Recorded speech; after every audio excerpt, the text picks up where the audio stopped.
Let's talk about the future of Raft.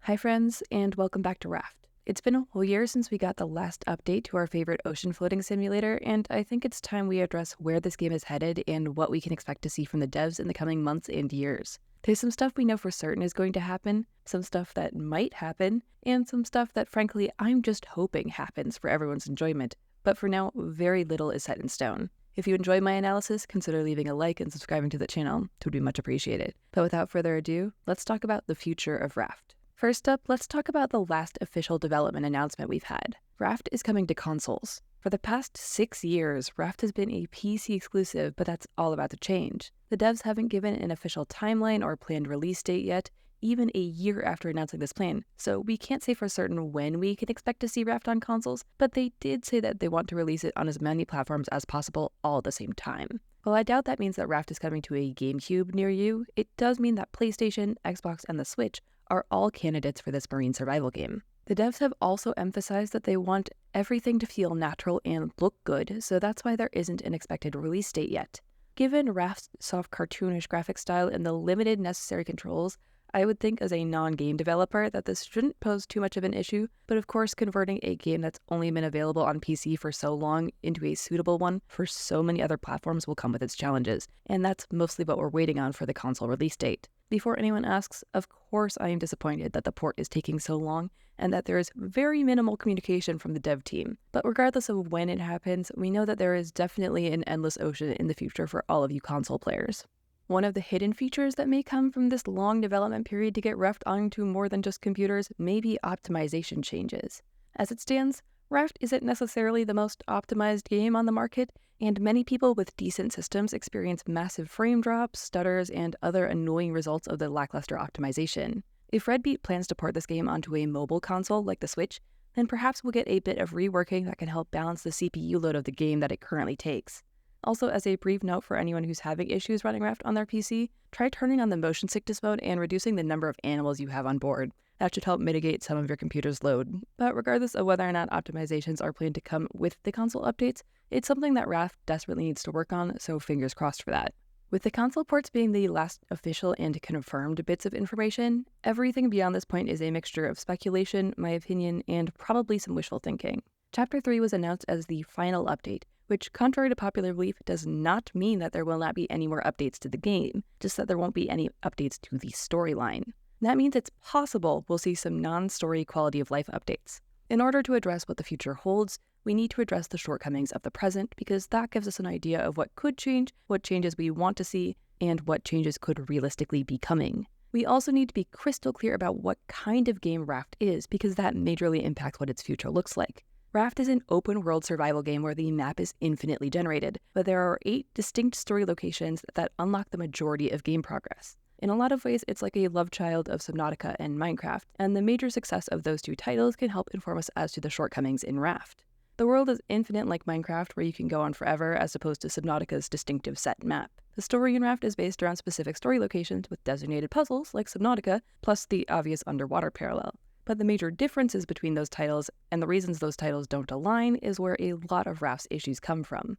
The main issue with Raft is that it is not a replayable game, despite being an infinite world that you could theoretically spend forever exploring. Subnautica can get away with its linear storyline in part due to the set map, where things are consistent. Raft has that same linear storyline, but without the same satisfaction of having explored diverse ecosystems and gathering unique resources to get there. Sure, the story islands are fantastic to 100%, but once you have your smelter, your receiver, and your antenna, all of which are gathered before even starting the story, you can reach all of the story locations just by solving a handful of puzzles along the way. Once you know how to solve the puzzles and get what you need from a given island, the game becomes really boring really quickly, and it's just a matter of how quickly you can get a code for the next island, as there's not a lot preventing you from going that much further. Again, aside from the lack of explanation around certain puzzles, I do genuinely really like the story islands, but once you know how they work, there's no reason to revisit the game ever. This is also why you'll find a lot of people saying that they don't have any reason to keep playing after finishing Utopia.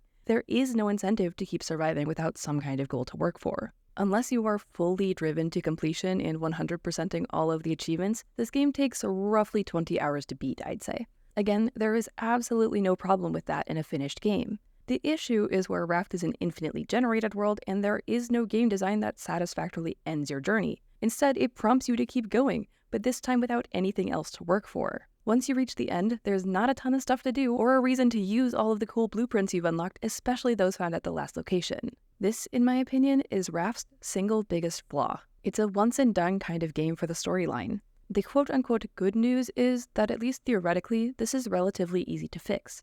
So now let's get into what we could do to keep people playing Raft and get them interested in the game again. Like I was saying about other beloved sandbox titles, one of the major features of a good procedurally generated experience is variety. Raft only has a grand total of 33 islands, including all 8 story islands and the 9 biome-based large islands that most people will see literally once and has almost no effect on gameplay. That leaves just 10 small islands and 4 large islands that make up the vast majority of most players' experiences.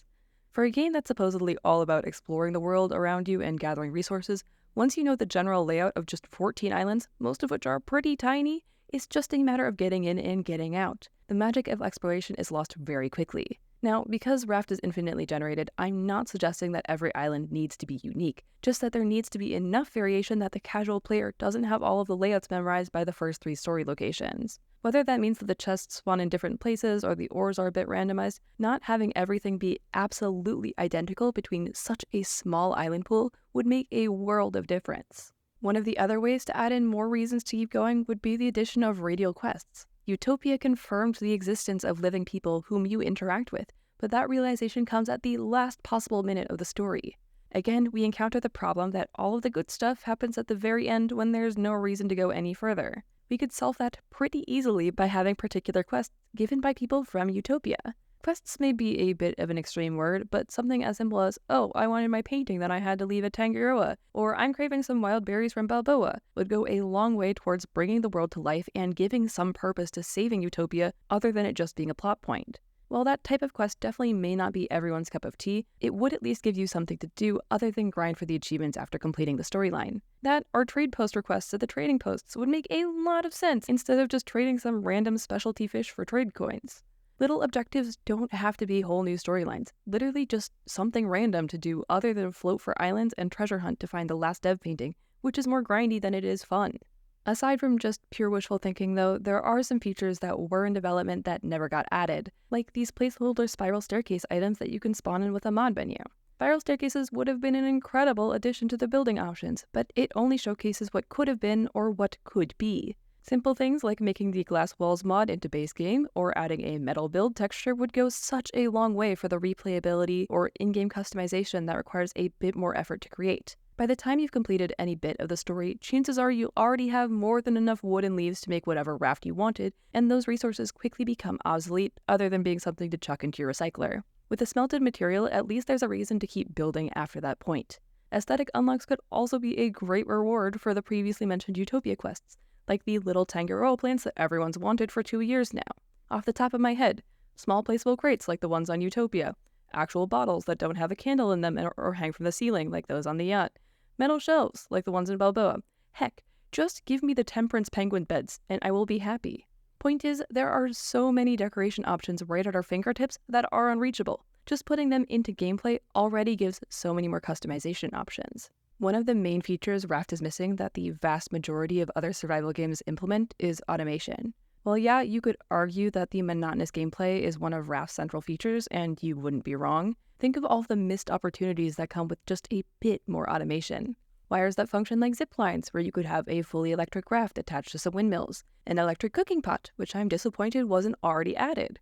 Some way to gather eggs that doesn't involve a sketchy detail plant contraction that makes cluckers float. The bar is pretty dang low. And yes, there are some automation options already in the game, like the advanced biofuel refiner and the electric purifier, but taking those concepts and pushing them just a few steps further gives more incentive to keep going with your raft, in my opinion. But if we're really talking about the future of Raft, there is one more whale in the room that we need to address: the idea of a sequel.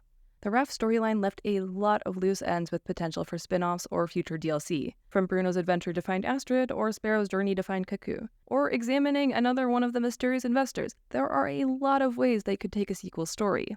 Granted, I did feel like the Chapter 3 story variations felt quite rushed and were hard to understand, especially given the complexity and more nuanced story told previously, so the devs could have intentionally left things open-ended with the direct goal of making another game from this storyline. While that means that Raft's story is officially finished in the current game, there's room for this world to expand into a new one.